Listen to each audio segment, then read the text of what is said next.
Vamos lá então, pessoal, fazer uma pequena revisão aqui de fisiologia. Um dos primeiros tópicos que nós aprendemos são os tópicos de feedback negativo e feedback positivo.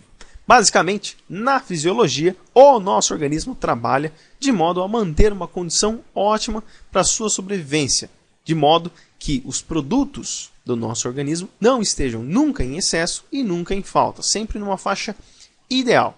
E para regular estes produtos, o nosso organismo dispõe de mecanismos de retroalimentação, que nós chamamos também de feedback.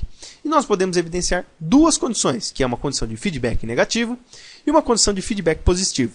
Existem vários processos. Eu evidenciei dois aqui só para explicar o que são esses dois conceitos.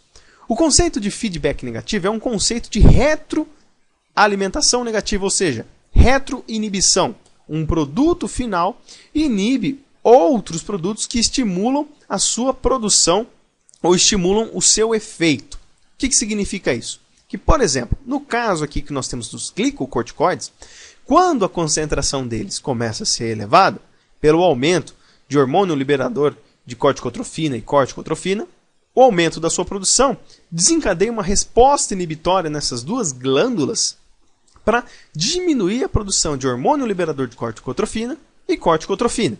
Então, o glicocorticoide, que é estimulado pela produção desses dois hormônios, quando aumentado, bloqueia a produção destes dois hormônios, para que os seus níveis não fiquem elevados demais. Esse aqui é só um exemplo. Existem variados tipos de exemplos que nós podemos evidenciar sobre feedback negativo. Um exemplo também são os hormônios da tireoide, que também respondem de maneira a desempenhar um feedback negativo.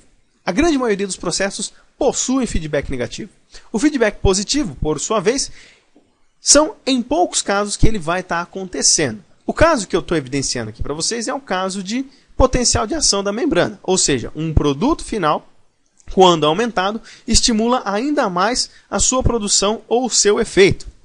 No caso aqui deste feedback positivo, ou dessa retroalimentação positiva, nós temos aqui essa condição de potencial de ação, onde o sódio vai entrando na célula até atingir uma certa voltagem. Então nós começamos a aumentar a concentração do sódio.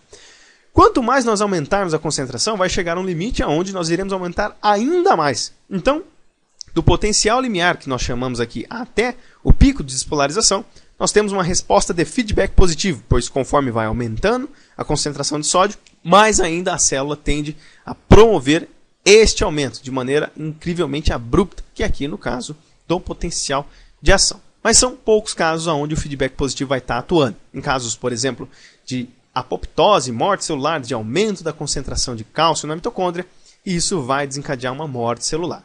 Então, via de regra, para regular os processos metabólicos é muito mais comum acontecer o feedback negativo. O feedback positivo são em poucos casos, como por exemplo aqui no potencial de ação da célula. Beleza, turminha?